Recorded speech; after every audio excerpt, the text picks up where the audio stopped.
Question 3, Huw Irranca. Question 3, Huw Irranca-Davies. What discussions has the First Minister had with the UK Prime Minister regarding the Shared Prosperity Fund? Thank the member for that. I take every opportunity to raise the Shared Prosperity Fund with the Prime Minister, both orally and in writing, and have done so again since the outcome of the 2019 general election. I thank the First Minister for that answer, and he's rightly stood very firmly on the principle of not a penny less, not a power lost in respect of the Shared Prosperity Fund. Yet over the last year there has been little, if any, real engagement by the UK Government with the Welsh Government, and little detail beyond that headline. Meanwhile, quietly but assiduously in the background, the Regional Investment Wales Steering Group, which I've got the privilege of chairing, has been scoping future funding proposals for Wales, which would respect the distinct policy framework within Wales, respect the principles of devolution and subsidiarity to and beyond Cardiff Bay and this Senedd, and also respects the need to be responsive to local and regional priorities. But it also notes the need to work on a cross-border way in funding and initiatives across the UK and indeed across Europe in the future. So the First Minister will not be surprised to hear that the steering group would welcome a much more open, transparent engagement from the newly elected UK Government and the new Secretary of State for Wales on the Shared Prosperity Fund.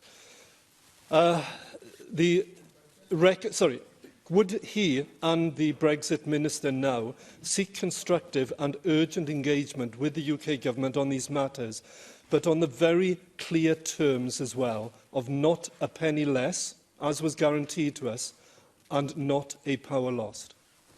Well, thank Huw Irranca-Davies for that, and can I begin, Llywydd, by thanking him and members of the steering group for the very engaged piece of work that they have been involved in over the whole of last year. I know the group intends to meet again in February, and that we will have a formal consultation drawing on its proposals again in March, because the can that is the Shared Prosperity Fund cannot go on being kicked down the road by this government in the way that it was continuously kicked down the road by its predecessor.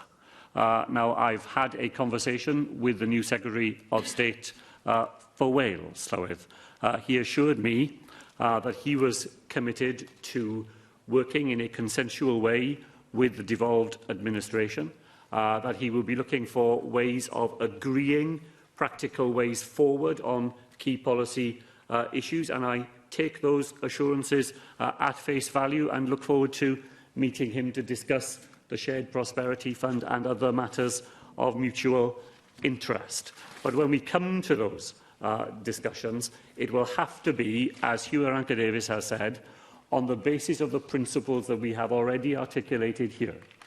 People in Wales who voted to leave the European Union were promised that Wales would not be a penny worse off. That must be delivered through the Shared Prosperity Fund.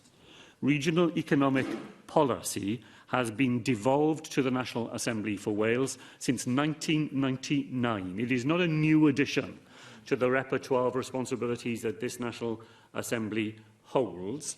And when the Shared Prosperity Fund is brought into the daylight, and we all have a chance to be able to look at it properly and to debate it, then it must deliver that as well, that the responsibility for deploying that money should be as close as possible to the place where the difference can be made.